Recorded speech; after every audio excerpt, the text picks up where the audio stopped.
नमस्कार सर्वांना. श्री स्वामी समर्थ. आपण नेहमीच आयुष्यामध्ये अनेक संकटांना, अडचणींना आणि भीतीला सामोरे जातो.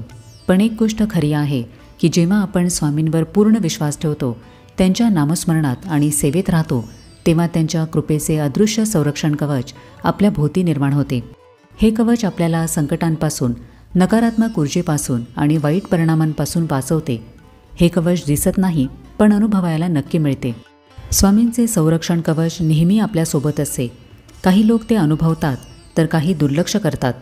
पण जर काही ठोस लक्षणे तुमच्या जीवनामध्ये दिसत असतील तर नक्की समजून जावे की तुम्ही स्वामींच्या संरक्षणाखाली आहात.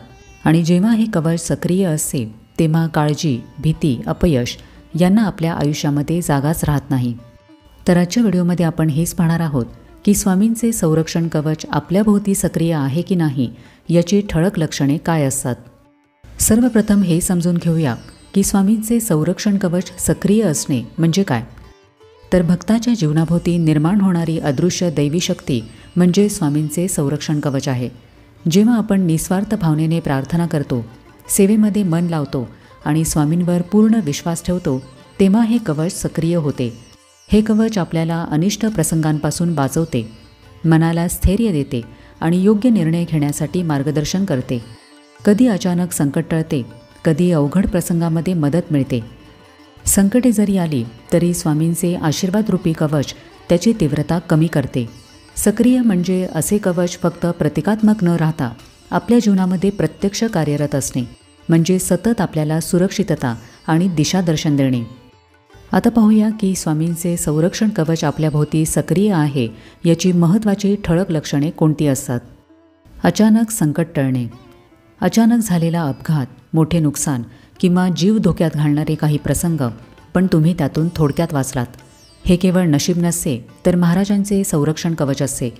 जेव्हा हे कवच सक्रिय असते तेव्हा संकट टाळले जाते किंवा त्याची तीव्रता कमी होते. संकटामधून आश्चर्यकारकरित्या बचाव होतो.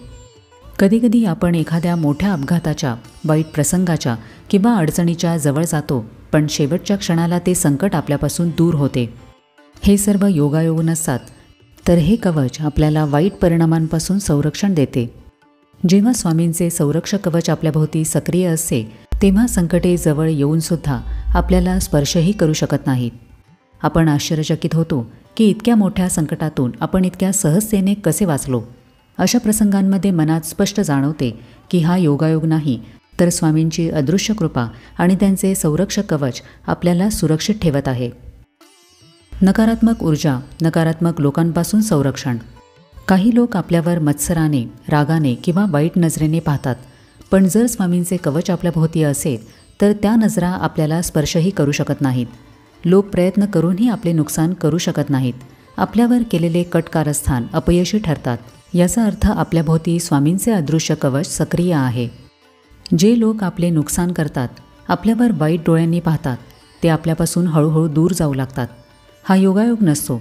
जेव्हा स्वामींचे कवच असते तेव्हा नकारात्मकता टिकूच शकत नाही. जेव्हा स्वामींचे संरक्षण कवच कार्यरत असते तेव्हा आजूबाजूचे नकारात्मक लोक, त्यांचे वाईट शब्द किंवा मत्सर आपल्यावर परिणाम करत नाही. आपले मन विचलित व्हायच्या आधी शांत होते आणि अनिष्ट विचार आपल्याभोवती येऊनही दूर फेकले जातात. आपले कार्य अडथळ्यांशिवाय पूर्ण होत राहते आणि आपली प्रगती थांबत नाही. हे कवच जणू एक अदृश्य भिंत आहे जी नकारात्मकतेला परावर्तित करून आपल्याला आत्मविश्वास, स्थैर्य आणि सकारात्मक ऊर्जा देत राहते. संरक्षक कवच सक्रिय असल्यावर आपल्यातली सकारात्मक ऊर्जा आपोआप वाढत राहते. नामस्मरणाकडे ओढ वाढणे. जितके आपण मनापासून श्री स्वामी समर्थ या नामाचा जप करत राहतो, तितके आपण नकारात्मक विचार, भय किंवा संकटापासून दूर जातो. हे नाम म्हणजे एक अदृश्य ऊर्जा आहे जी आपल्याभोवती दिव्य कवच तयार करते. म्हणूनच जेव्हा नामस्मरणाची ओढ वाढते तेव्हा ती स्वामींची कृपा असते, जी आपल्याला संकटांच्या आधी सुरक्षित ठेवते. हीच खरी खूण असते की संरक्षण कवच सक्रिय झालेले आहे आणि आपण स्वामींच्या विशेष कृपेखाली आहोत. नामस्मरण केल्यामुळे हळूहळू एक सकारात्मक ऊर्जा आपल्याभोवती पसरते, जी संकटे, अपघात किंवा वाईट प्रसंग ओलांडून जाण्याची ताकद देते. जेव्हा नामस्मरणाची ओढ वाढते तेव्हा आपल्याला जाणवते की स्वामी नेहमी आपल्यासोबत आहेत आणि त्यांचे संरक्षण कवच आपल्याला अडचणींपासून वाचवत आहे. अंतर्मनामध्ये नेहमी संरक्षणाची जाणीव होणे. जेव्हा स्वामींच्या नामस्मरणाने अंतर्मनामध्ये शांतता अनुभवायला मिळते तेव्हा ते साधे समाधान नसते, तर संरक्षण कवचाची सक्रियता असते.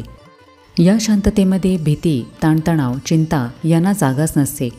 कितीही मोठे संकट आले तरी मन घाबरत नाही. उलट आत्मविश्वासाने परिस्थितीचा सामना करण्याची ताकद मिळते. माझ्यासोबत कोणीतरी आहे अशी भावना जर सतत जाणवत असेल तर ते नक्कीच स्वामींचे कवच आहे. साधारणपणे समस्या आल्या की मन अस्वस्थ होते, पण जेव्हा स्वामींचे कवच आपल्याभोवती सक्रिय असते तेव्हा मन एक प्रकारे शांत राहते. कितीही गोंधळाचा प्रसंग असला तरी मनामध्ये एक आवाज असतो की चिंता नको, मी आहे. ही शांतता म्हणजे स्वामींचे थेट आश्वासन असते.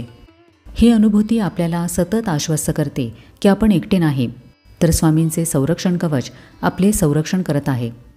मार्गातील अडथळे दूर होणे, मार्ग आपोआप खुले होणे. जेव्हा जीवनामध्ये अचानक नवीन मार्ग आपोआप खुलू लागतात तेव्हा तो योगायोग नसतो, तर स्वामींच्या संरक्षण कवचाची कृपा असते. जे काम अनेक प्रयत्नांनंतरही होत नाही ते सहज मार्ग दाखवते. हेच कवच कार्यरत असल्याचे लक्षण असते. संधी योग्य वेळेला मिळणे, योग्य व्यक्ती भेटणे, अडथळे दूर होणे हे सर्व संकेत असतात की अदृश्य शक्ती आपल्याला पुढे नेत आहे. स्वामींचे संरक्षण कवच आपल्याला नकारात्मक विचार, भीती आणि गोंधळापासून सुरक्षित ठेवते. योग्य परिस्थिती भेटू लागते, मन शांत होते आणि पुढचे पाऊल कुठे टाकायचे याची स्पष्टता मिळते. आपल्या मार्गातील अडथळे दूर होणे आणि मार्ग मोकळा होणे हा संरक्षण कवच सक्रिय असल्याचा स्वाभाविक परिणाम आहे. तर ही काही प्रमुख लक्षणे असतात ज्यावरून समजावे की स्वामींचे संरक्षण कवच आपल्याभोवती सक्रिय आहे. स्वामींचे संरक्षण कवच टिकून राहावे आणि आपल्याला नेहमी लाभावे यासाठी काय करावे? यासाठी स्वामीचरणी संपूर्ण श्रद्धा आणि समर्पण आवश्यक आहे. हे कवच आपोआप टिकत नाही, ते आपल्या आचरणावर आणि भावनेवर अवलंबून असते. रोज प्रार्थना, सेवा, उपासना करणे, स्वामींचे नामस्मरण करणे, अहंकार आणि नकारात्मक विचार दूर ठेवणे या महत्त्वाच्या पायऱ्या आहेत. आपण केलेली निस्वार्थ सेवा, प्रामाणिकपणा आणि चांगुलपणा स्वामींची कृपा आपल्यावर घट्ट ठेवतात. संकटाच्या वेळेला मन विचलित न होऊ देता स्वामी माझ्या नेहमी पाठीशी आहे असा विश्वास मनामध्ये बाळगावा. जेव्हा श्रद्धा, नामस्मरण आणि सेवा यांचे त्रिकूट तयार होते तेव्हा स्वामींचे संरक्षण कवच अधिक मजबूत होते. जेव्हा आपण स्वामींवर पूर्ण विश्वास ठेवतो, त्यांची आठवण करतो, नामस्मरण, सेवा आणि प्रार्थना यामध्ये रमतो, नित्य संवाद साधतो, तेव्हा आपल्याभोवती एक अदृश्य आध्यात्मिक संरक्षण कवच तयार होते. पण इथे एक गोष्ट लक्षात घ्यावी की स्वामींचे संरक्षण कवच जरी असले तरी कर्मफळे पूर्णपणे टळतातच असे नाही. आपल्याला केलेल्या कर्मांचे परिणाम हे भोगावेच लागतात, पण कवच जर सक्रिय असेल तर परिणामांची तीव्रता ही कमी होते. मोठी संकटे छोट्या त्रासामध्ये संपतात, अपघात टळतो किंवा तो फारसा गंभीर राहत नाही. मन चुकीच्या मार्गाकडे वळत असेल तर योग्य विचार सुचतात आणि अडचणीमधून बाहेर पडायला मार्ग सापडतो. म्हणजेच कर्मफळे मिटत नाहीत, पण संरक्षण कवचामुळे ती सौम्य होतात आणि त्यातून शिकून पुढे जाण्याची संधी मिळते. स्वामींचे संरक्षण कवच सक्रिय आहे की नाही हे आपल्याला बाह्य परिस्थितींपेक्षा अंतर्मनातील बदलावरून अधिक कळते. मन सतत अस्थिर न राहता शांत राहते, भीती कमी होते आणि संकटातही आपोआप उपाय सुचतात. स्वामींच्या कृपेने अपघात, वाईट संगत किंवा चुकीचे निर्णय टळतात, योग्य वेळेला योग्य लोक भेटतात आणि नुकसान हे किरकोळ स्वरूपामध्ये संपते. सर्वात महत्त्वाचे म्हणजे मनामध्ये मी एकटा नाही तर स्वामी माझ्यासोबत आहेत ही खात्री ठाम होते.